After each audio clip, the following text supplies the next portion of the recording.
So at the end of the season, he would say, "We man, one more." I said, "Give me 2 weeks. I'll go on holiday. I'll call you in 2 weeks." I don't think that I ever lost a derby to Hearts. The BA flights, and that's the flights to get here. No, and I swear to you, these flights were like at 5:30, and kickoff was like 3 o'clock. So there always used to be this big thing after the game. We had to send people with our bags to the airport to check in for us, and a police escort to get us to the airport. And sometimes you say to the policeman, just make sure I'm not at the airport. We took a little longer in the shower. We just took a little longer in the shower. I would always know when I'm not playing with him, because he would find me on a Friday if we playing on a Saturday, and he would always tell me, "Hey, I went to this restaurant and it's beautiful and thing." And I'm not playing, you know. So I started to hide from him on a Friday. Big man, what a guest we've got today. Yeah. I know you love your cricket. Yeah.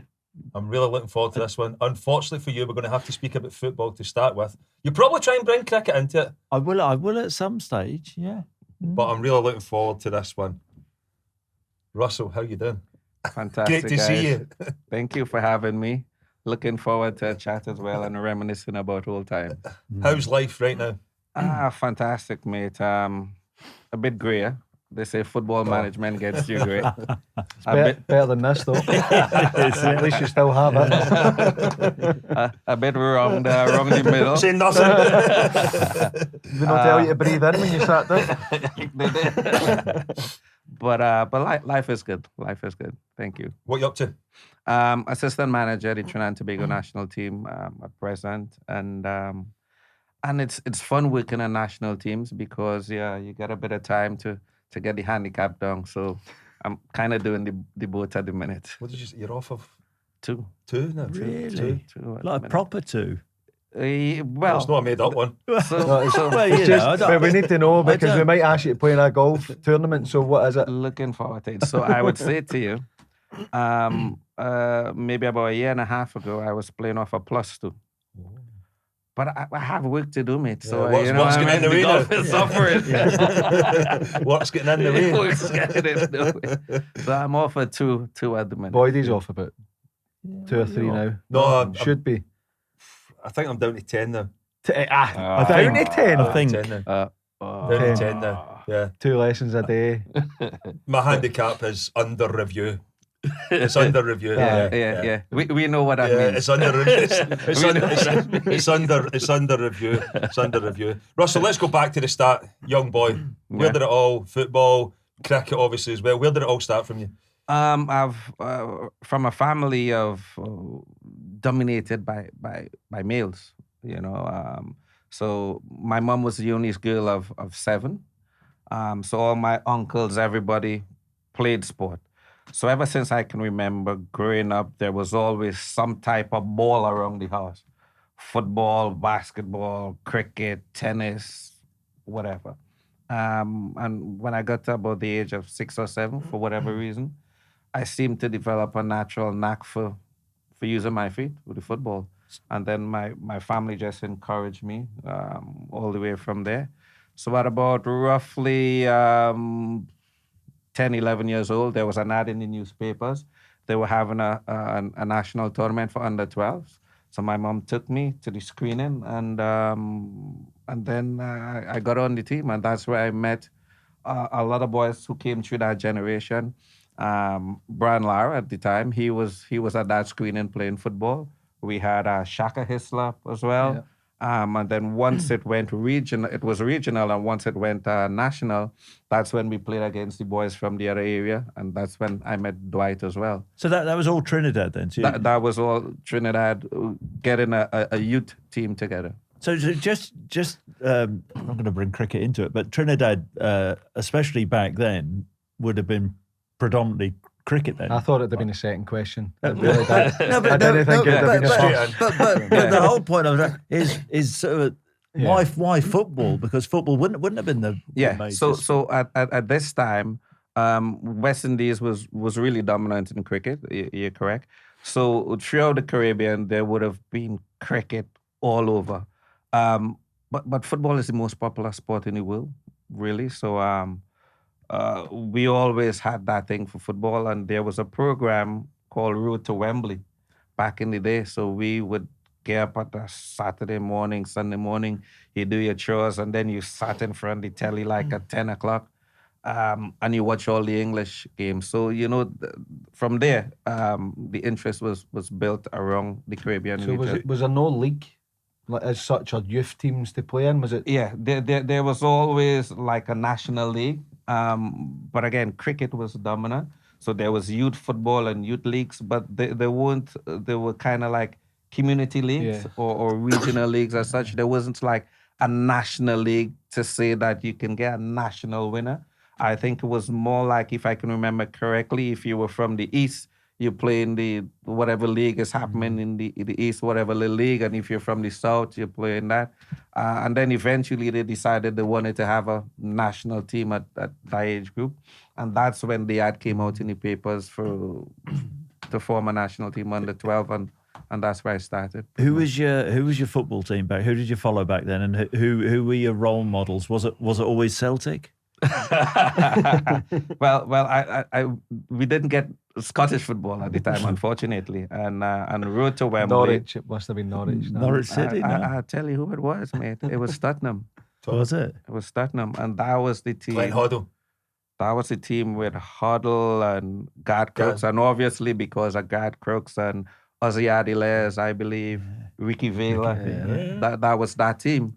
So, and then I think in the Caribbean, it was kind of the first time we were watching a black guy playing in the Premier League. So everybody kind of loved Tottenham obviously because of Gard Crooks. You mentioned Brian Lara.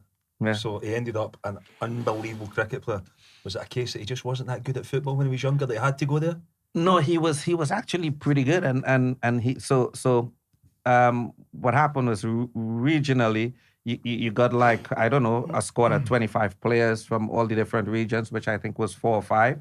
And then they brought everybody together to pick a national team of 20 or 30 players. And Brian actually made that final selection. But he was also so good at cricket. So he played under 12, under 14, and maybe at the age of under 14. I believe his dad said to him that his dad loved cricket. And he said to him that if he's on his own, if he's going to continue with football, but he's got his support if he's going to go with cricket. And what a great decision by his dad. Was football, cricket, most people's first choice? Yeah, I would think so, simply because the West Indies was so dominant. And I could remember like going to school and the West Indies is dominating world cricket. And the whole country would shut down when the West Indies is playing. Radios would be on everywhere, the country would basically shut down when West Indies was playing. So yeah, cricket was. Would you was say dominant. there was not as much pressure then to be a football player? So you could actually enjoy it? Yeah. Again, the other thing about it is that in cricket, for young people, that was a way of having a career and getting a way out of whatever. And there wasn't a lot of people in football who did it before. So it really wasn't a way for young people to see a future in sport, in football. So cricket was just more dominant because you can play for the West Indies, you can play county cricket, you can do all this sort of stuff. You speak about that then, about a way out. You gave up a chance to go to America as a young footballer as well. Yeah, I had the opportunity when I was offered my first professional contract in Jamaica. I was also offered the opportunity to go on a full ride scholarship. Yeah. And it was a really difficult decision. So I asked my mom for guidance. And I could remember this conversation like it was yesterday. And I remember her saying to me that it's my life, and whatever decision I make, I'm the one who's going to have to live with it. And obviously for a young footballer who loves football, you always fool yourself and say, I'll go back to school after, which you never do, really, right? Yeah. So I chose football, and I'm happy I did because I've had amazing experiences. I've seen the world, and I've contributed to a lot of great football teams, and so I'm delighted that I made that choice. was a big decision for you then to turn that down, but then all of a sudden you're playing, and you end up Portugal. How did that come about? Yes. So I went to Jamaica, my first professional contract. But before I went to Jamaica, I had a girlfriend, and she went to Canada to study. So while I'm in Jamaica, she's in Canada, and I went back home to represent Trinidad, the national team, to try to qualify. I believe it would have been Italy '96. I think it was. So that was the campaign at the time. And I thought before 90, going... Italia 90. Italia 90, Yeah. sorry, not 96. Italia 90. And I thought I would go and see her before I joined the national team. But she was at university at the time. And I had a lot of friends from Trinidad who were playing football. So while she's at school, I'm hanging out with my friends. And one of them played with a Portuguese team. So I went and knocked about with them during the day while she's at school. And this guy saw me and said, listen, I want to take you to Portugal.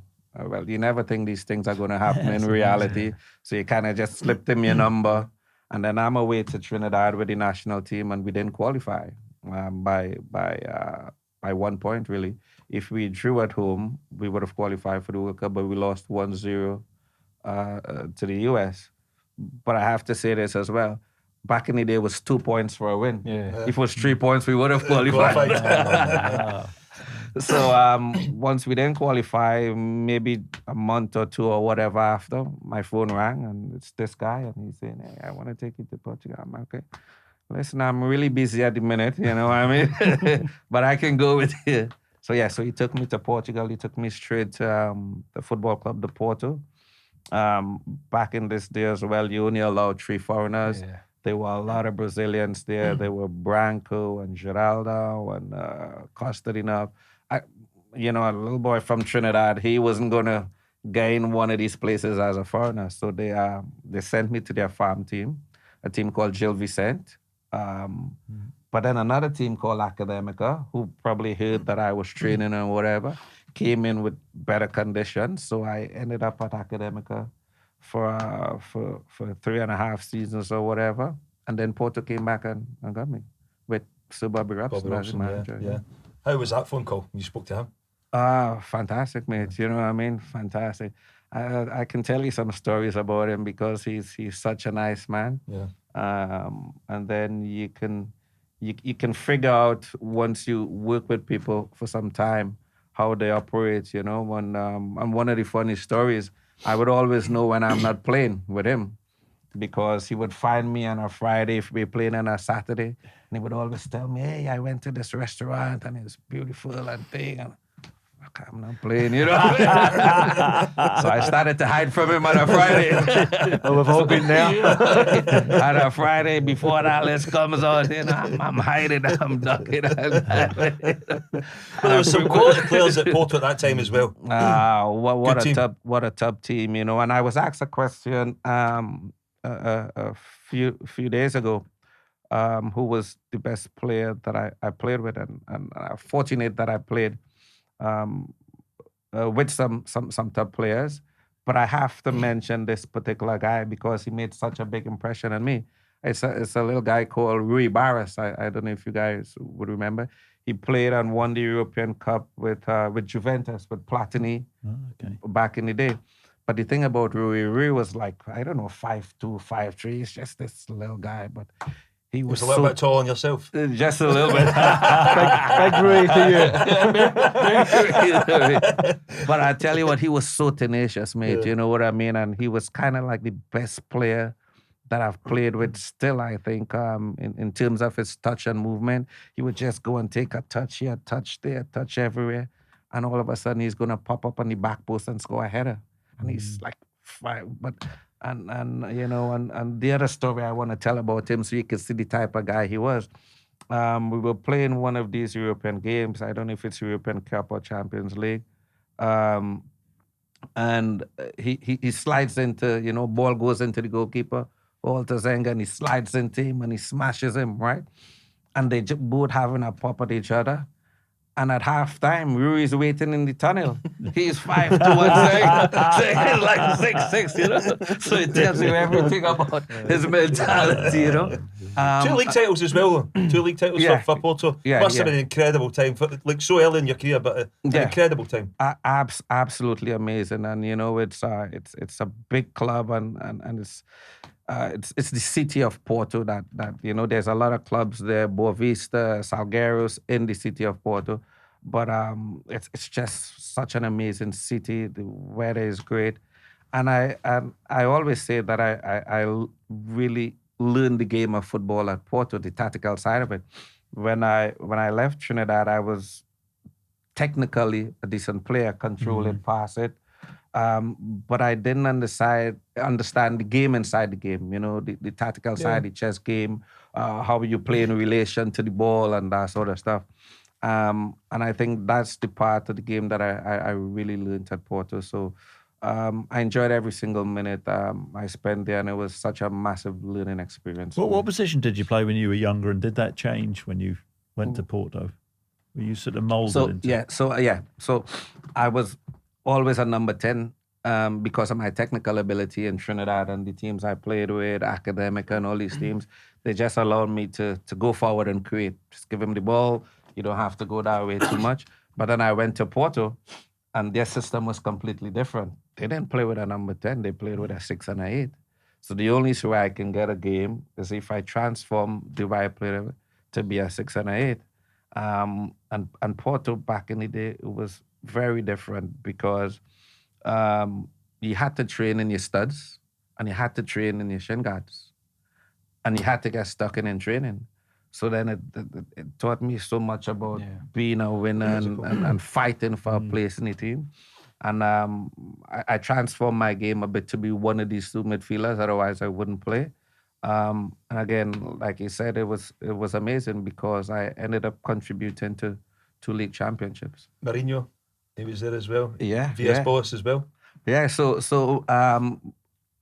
he was part of Bobby's staff. Yeah. And you can tell straight away that he had something about himself. You couldn't imagine that he would go on to win all these things and be the manager and have the influence he had on the world game, but you can tell straight away. And he had an amazing relationship with all the players, you know. He's a great guy. There isn't anything negative I can say about him, you know. And I think Porto brings this out in you that it makes you a winner. You know, there's a mentality in Porto that it's us against the world. You know, and that is passed on to the players. And I think you see it a lot in the way that Mourinho manages his teams. But was he as humble back then as he is now? He's, you know, I tell you, it's a funny thing because from my experiences with him, he portrays something to the public, but in with his team, it is a whole different ballgame. You know what I mean?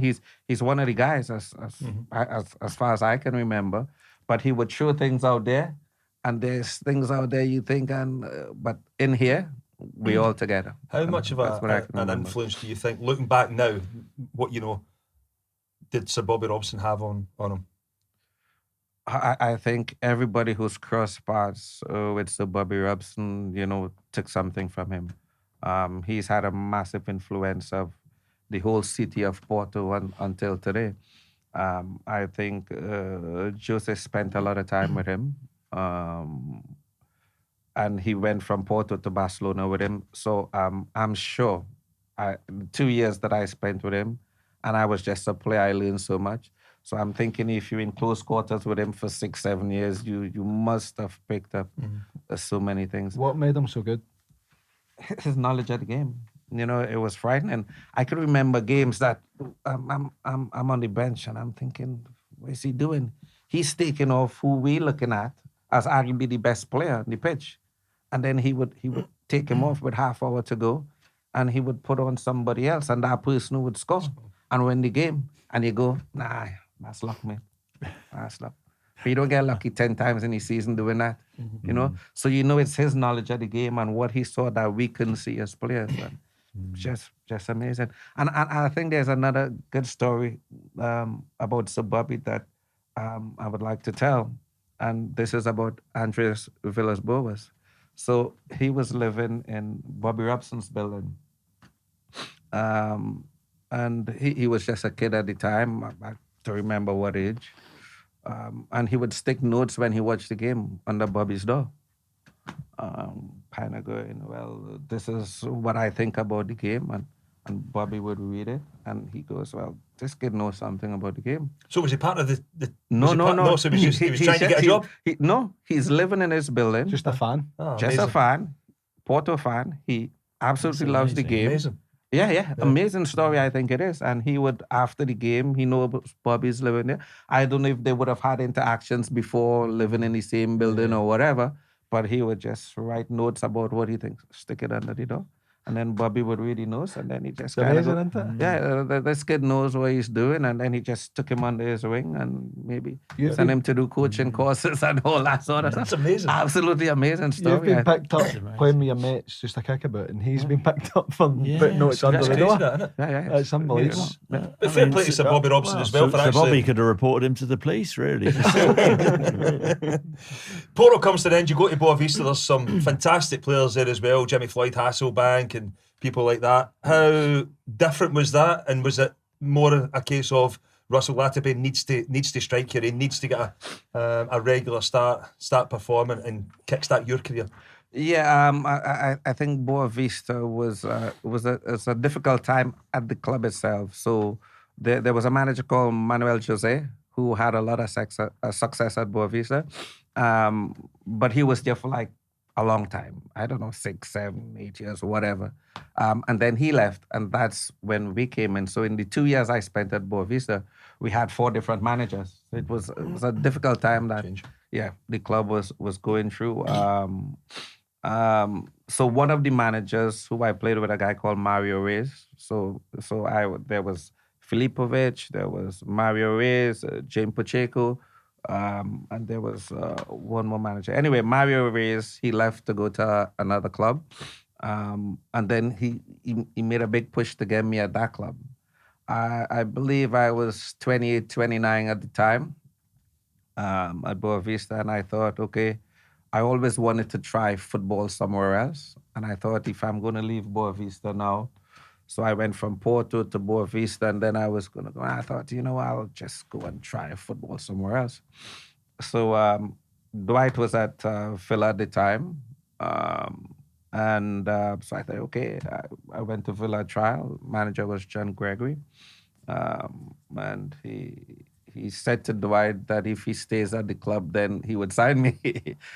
And obviously, if Manchester United comes in for you have to go. I had another mate, Clint Marcel. He was at Barnsley, so I went on trial there. I went to Ipswich. George Burley was there at the time. He said, if we sell Kieran Dyer, we keep you, blah, blah, blah. And then my mate Tony Roger was up at Hibs with Alex McLeish. And Tony kind of said, well, come up and have a go. I'm on trial at different places. It's probably a month or whatever into the season. I'm going, well, you need to get yourself sorted and get playing. So I kind of said to Alex, okay, this would be the conditions. Because, again, in Scottish football, you really only knew about Rangers and Celtic, not too many of the other teams at the time. And so I said to Alex, listen, I'm happy to come, right? But these are the conditions. So with the conditions that I put forward, Alex said, well, I have to see you. You know what I mean? So I came up on a Monday night and I played a game on a Tuesday. Breaking, mate. I can Tuesday night in Breaking, winter time, it's blowing, it's freezing. but the big hedge stops the wind from coming in. So the agreement was that I come up on Monday. I'll play on the Tuesday. Trash on Tuesday night. I didn't know about it at that time. If I knew, I would have sacked straight away, mate. If it had known, the game would have been Wednesday, no Tuesday. So the agreement was he would make a decision and then I'll leave on a Wednesday. And then he pulled me off at halftime, Alex, and he said, I'd like you to play on the Saturday. Okay, that's fine with me. And that's where the whole thing started, really. What a start, eh? Porto to breaking. Yeah, fantastic, mate. I mean, people look at it and it's like Russell Latapy turns up at Hibs. Hibs were in the League One Championship at that time. That was the year that they went down. That they went relegated. Down. Yeah. Was that in the back of your mind that it's it's the league below, or you just want to play football? No.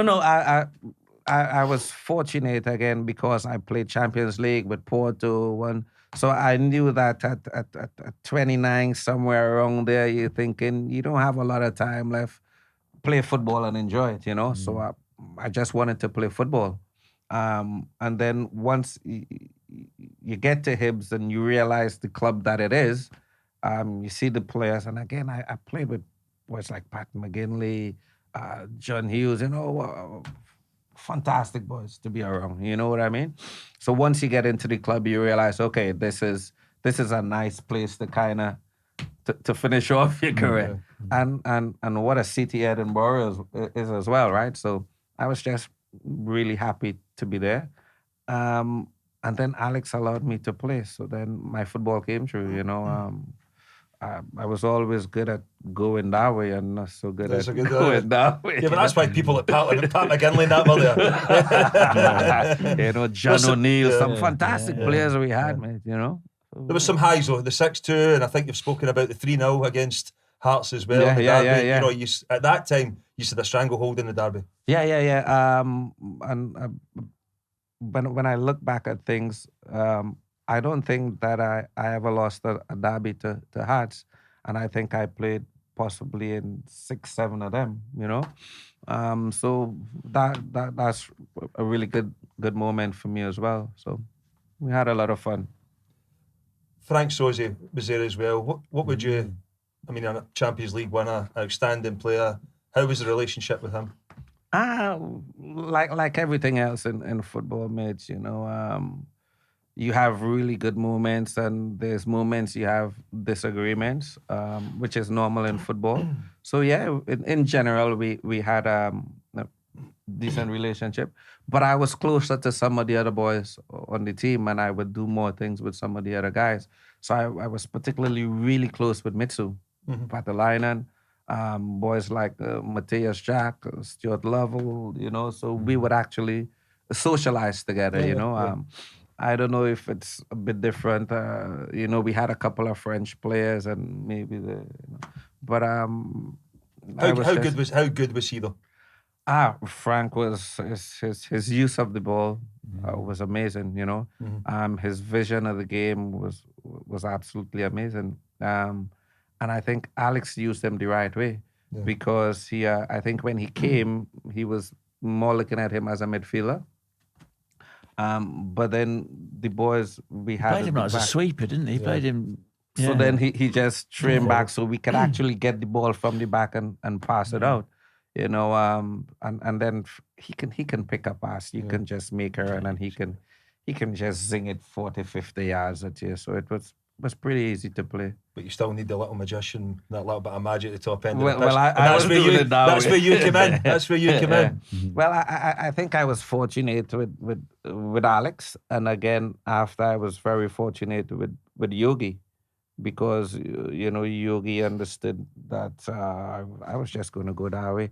By that time, I'm in my 30s, and I'm just enjoying the game, and I'm going to go that way and do the best I can that way. I'll block passing lanes and all that kind of thing, but you can't actually... He knows exactly what you're talking about.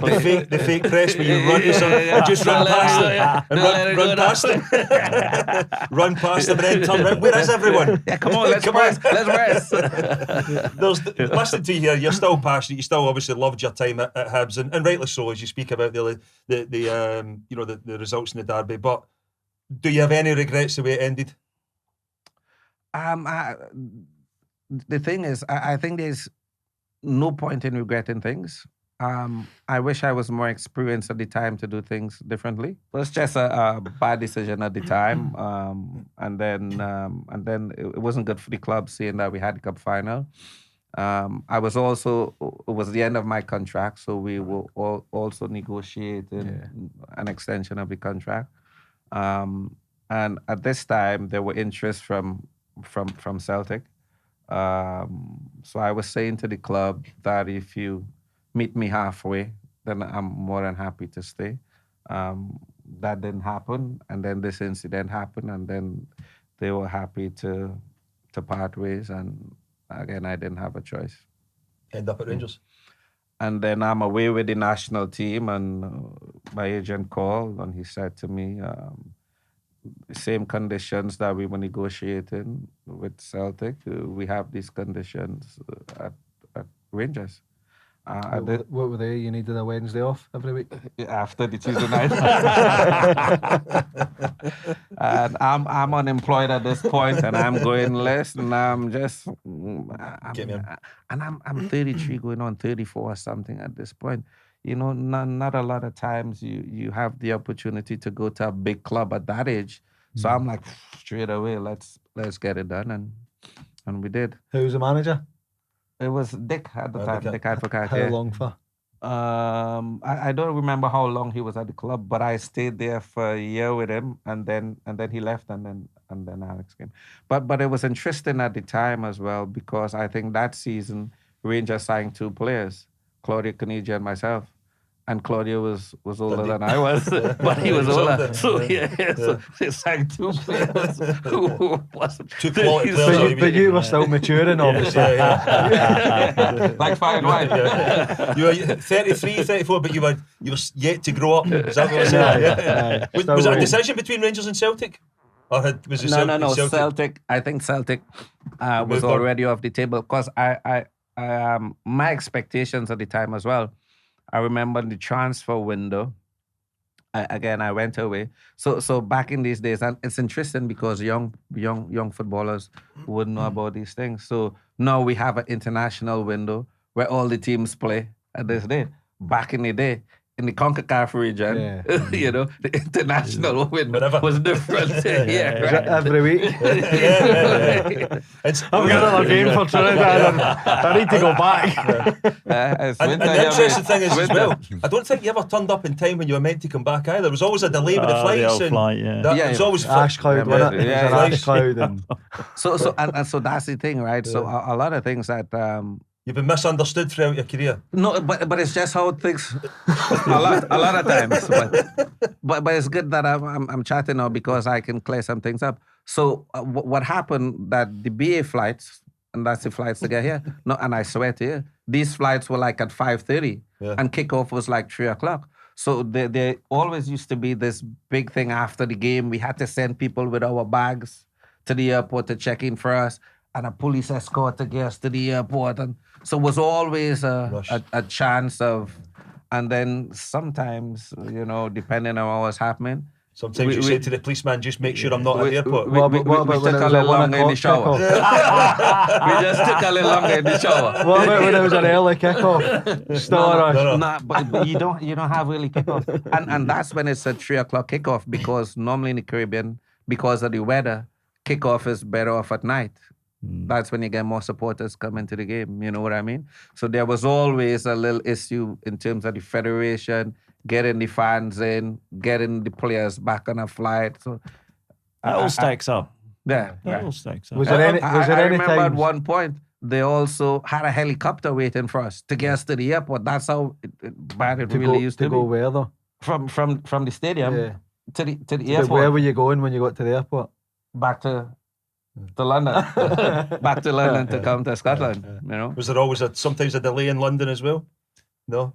No, London was never really the issue. It was always no delay there. was always getting on the flight. There's 2 choices, so there's 2 choices. Night out in Trinidad or a night out in London. That determines how fast you are in the shower.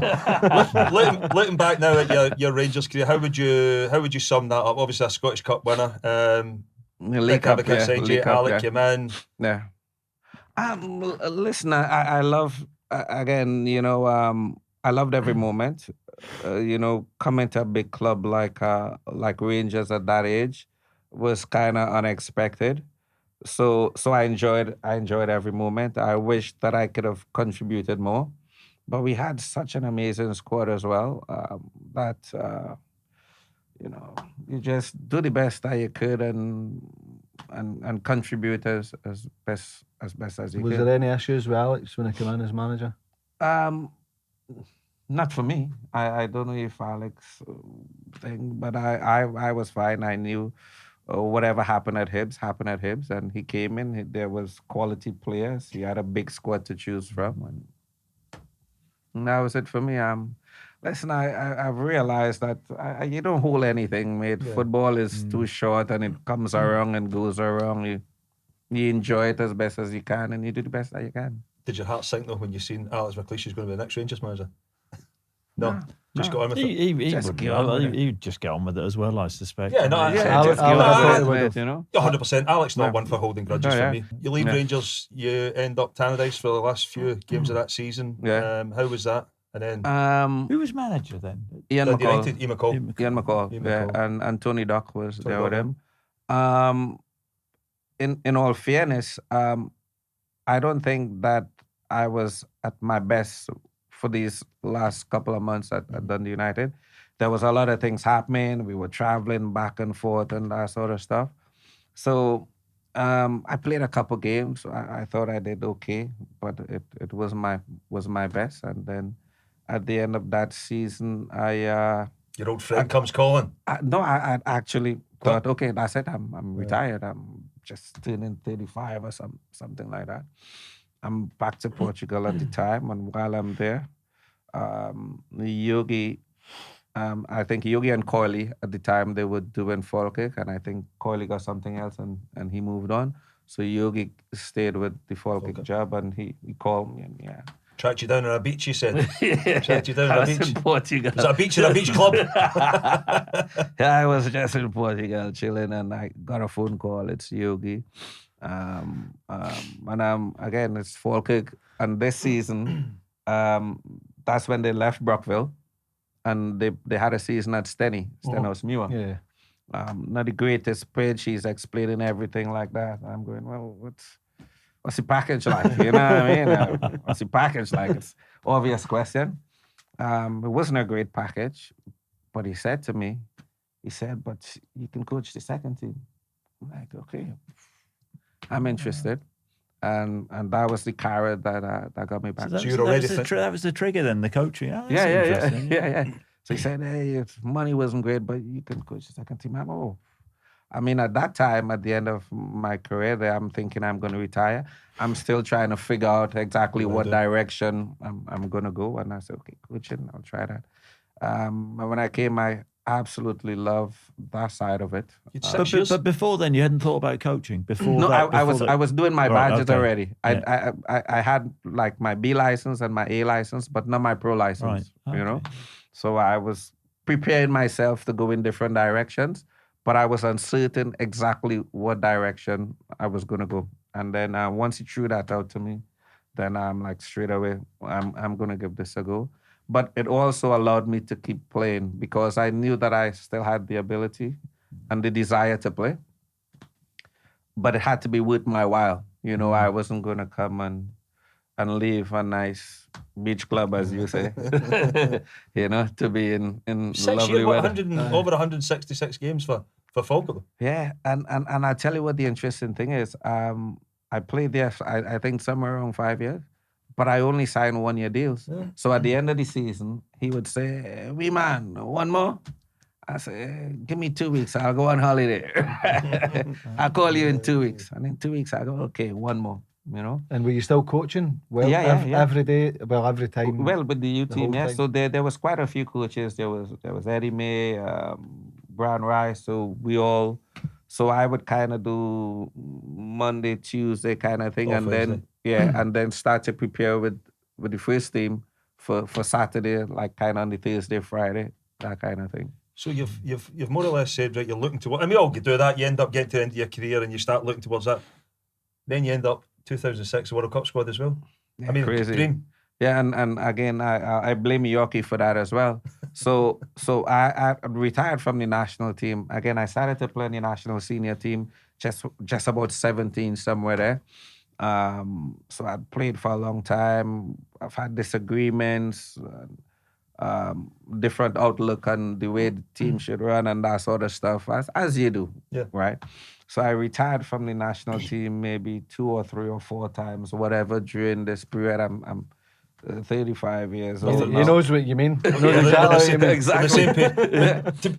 But to be fair, me and you made that choice. Somebody retired. Somebody was retired. He got retired.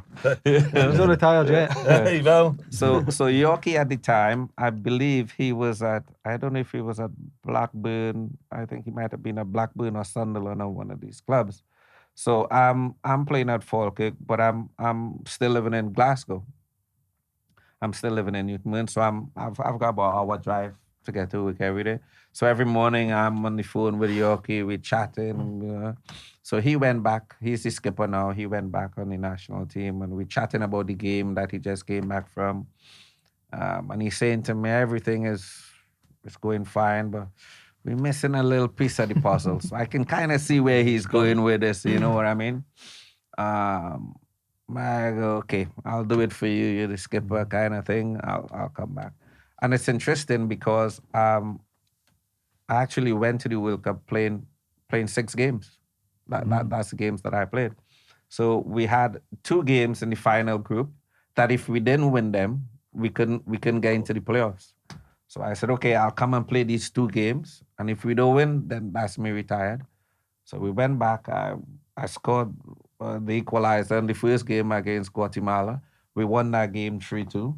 So, okay, we played the next game. I think it was against Panama.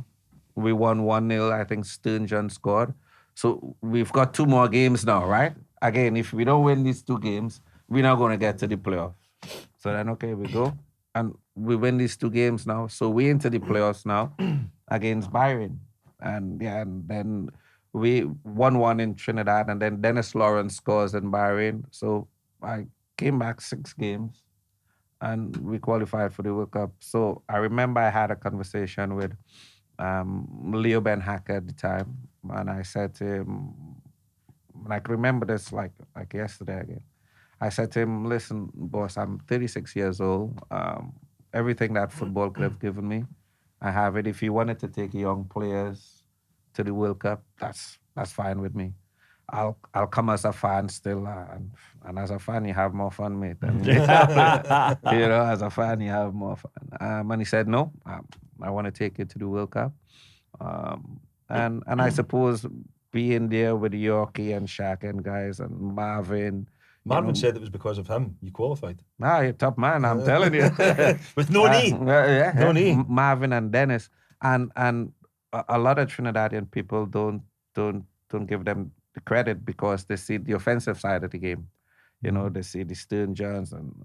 But I tell you, without 3 players, Shaka Hislop in goal and Kelvin Jack, that was our 2 main goalkeepers, and Dennis Lawrence and Marvin Andrews, they were so solid in the back, mate.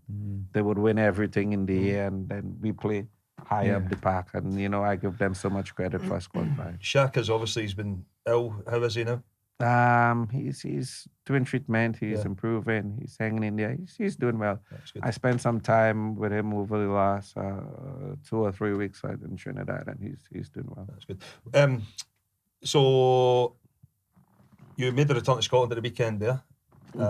Watched your old teammates, Billy Dodds, Neil McCann. Yeah. Your old team Falkirk, absolutely thrashed them. Yeah. It's I think once Terry and Dudley took the Killy job, they know it was always going to be a uphill battle. I think football is momentum. Yeah.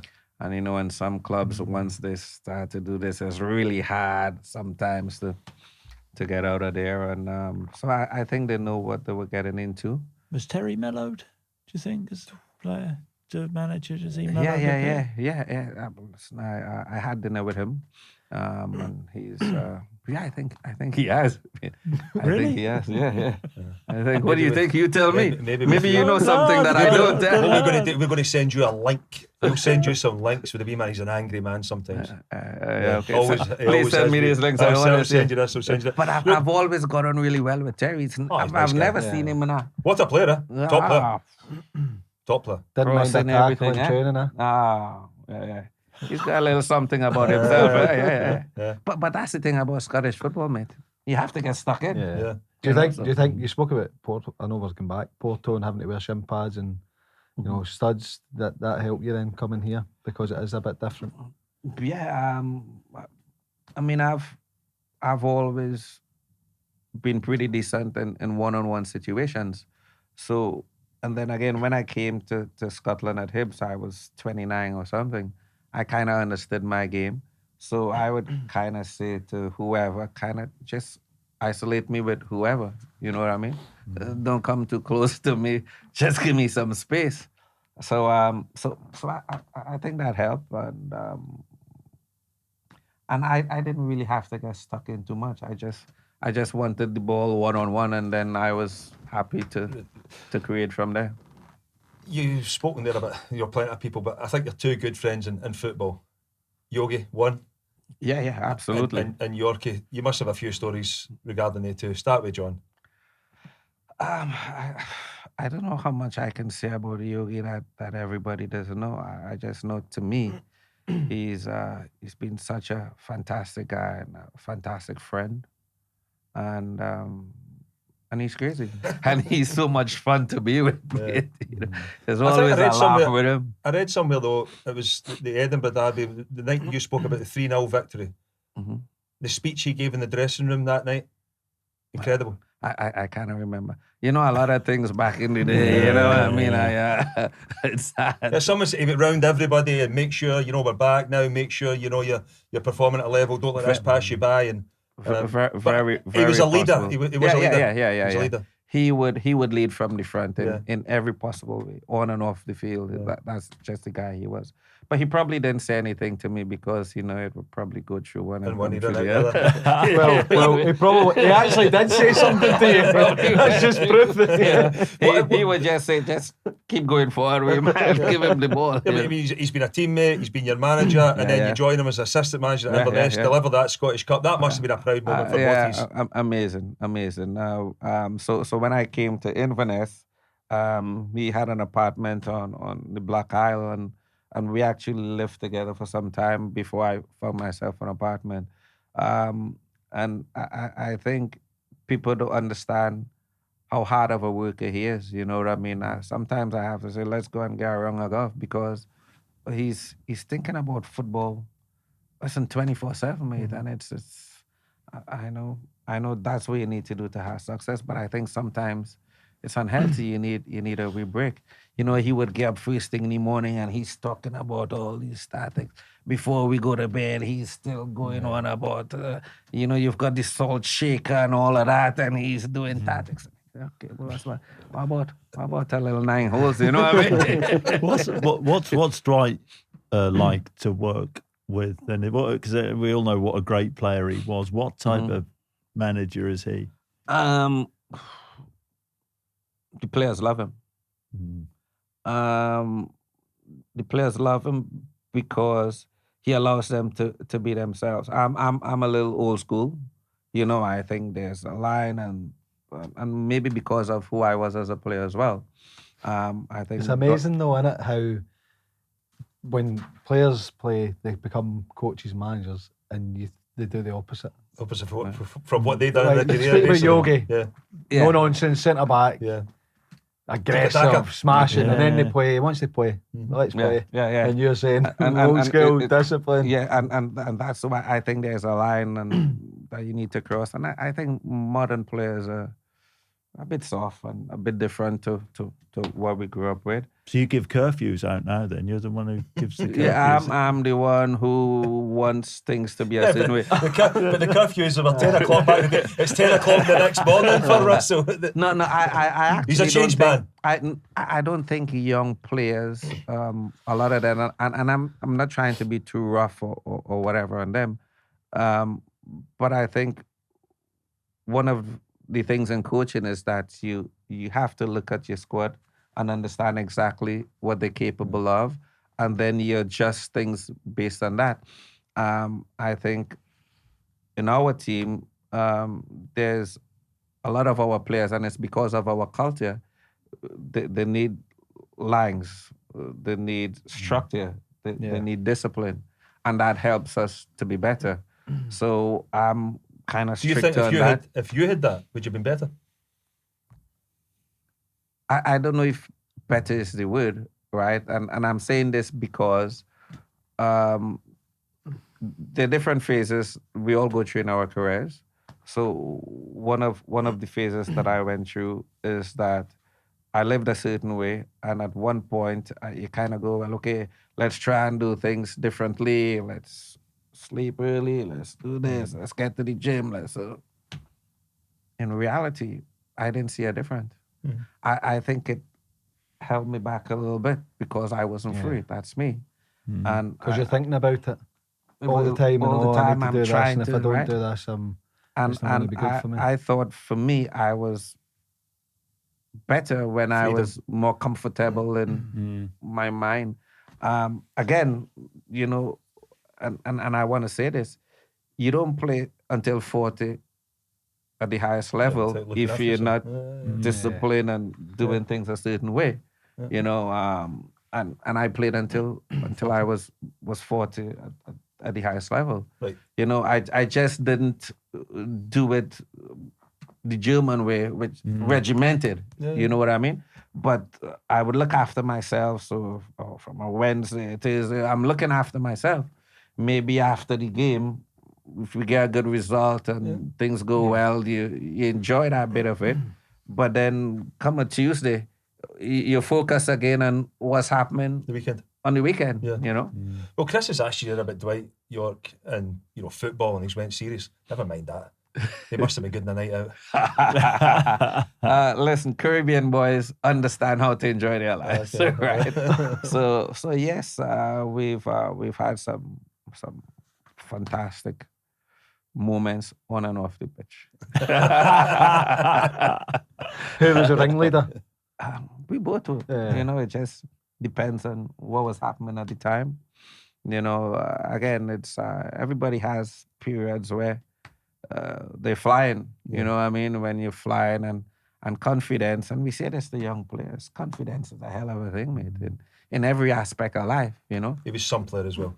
He was incredible. He had everything. He was good in the air. Technically, he was good. Play with his back turned, you know. Right, so where's the best place for a night out? Trinidad Carnival. When's that? Aye? Just passed? It's just finished. Next year. Next year. Well, I'll tell you what. So next year, I believe it's the 6th, 7th of February. We do a warm-up special. Yes, we could come over there. Greatest show we could go on the road. Nays will be in America. No. Nays will be in America. He's like in a hotel still. Stevie Naismith usually does it, but Faddy is in this month. And we are going to make sure that he's the one that's coming to Trinidad and Tobago. I'm telling you, you're not going to regret it. It's the greatest show on earth, right? Okay. So we have a population of 1.5 million, roughly. And we have 500,000 people coming in for this week at Carnival. And it's just amazing. You know, like the Brazilian Carnival, there's costumes, and we have all of this as well, you know. So it's and then it's cultural. It keeps us on the map, our Carnival. So we have parties that start from 4, finish at 11, then another one starts at 12 until 4. What's your costume? What's your costume? We need to know what we're turning up wearing. And I show off my six-pack, mate. Well, there's one thing I won't be doing that. Is there any other options for us three? Is there anything else? So we t-shirts and everything, you know. But listen, if you guys are really serious about coming, let me know when we can point you in the right direction. Yeah, they will sort this out. We will be on the road. We'll be on the road. That's the only way to do it, mate. Correct. You're on the road. And it's crazy what it really is, because if you think about it this way, it's really maybe, I don't know how much people, 600, 700,000 people on the road, following a truck that is playing music, going nowhere. It's just going around in circles. There's no real destination, you know what I mean? You've got to pass over a stage at one point, which is the judging stations, right? And then you're just bumming around the city, following a truck, playing music, really going nowhere for 2 days. It's brilliant, mate. You know what I mean? Whilst there's a game of cricket in the middle. No sport for these 2 days. We need to clear something up as well. Yeah. Brian Lara, the top, in the country. He's Prince of Porto, Spain, mate. Yeah, but then there's rumours that it's Russell Latapy above Dwight Yorke. That's the rumours I'm been hearing. And it's level. Yeah, so everybody in Trinidad, and you would know what it's like. There is always comparisons with the fans and whatever. Listen, we 3 mates, right? And Done well. and Very we well. spend a lot of time together, so we don't really bother what is happening outside of what we do. We hang out together. Once we're there, pretty much every day we get a round of golf and we hang out. That's what we do. I mean, it's a long time, but you know, Hibs actually went on a winter break. Trinidad, eh? Yeah, I have Have a you any funny influence in that? yeah. During the carnival? No, unfortunately. carnival. Just missed Well, it by a here's- couple So of weeks. Carnival Here's- is like here's a different question. times of the year. So it's either February or March, right? So it depends on the year. But I want to tell you a funny story about that I always remember. So you remember the guy called Dirk Lehman? Yeah, Striker, I right? played with Dirk at Motherwell. Right. Top man, Dirk. So we went out there and we played a game in Tobago. And obviously these guys are amateur, but I mean, I'm talking about some big guys, you know what I mean? So there's a centre back, and I think, he's playing against a professional player. He's concentrated and whatever. So he's smashing Dirk a little bit, and Dirk, he just kind of lost it and give him an elbow or something, right? And this guy lost it, mate. And for about 3 minutes, right? He's chasing Dirk around the pitch.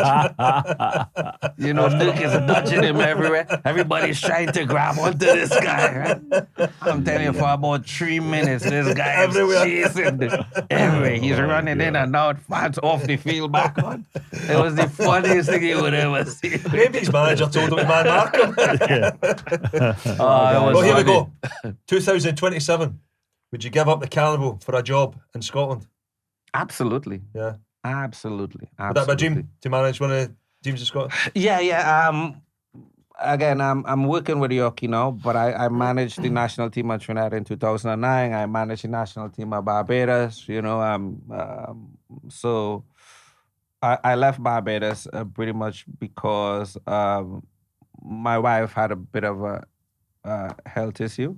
And once she recovered, we wanted a change. So Yogi got his job in Australia, and he invited me, and I went with him. But if the opportunity arises, Carnival is always there. So when I played professionally, I missed 24 Carnivals, and I go back and it's still there. Carnival has existed for 100 years or whatever. It's still going to be there. But my ambitions to be a manager and do well, it is always there. So if the right opportunity comes up, I'll definitely jump at it. What type of manager would somebody be getting? Or coach?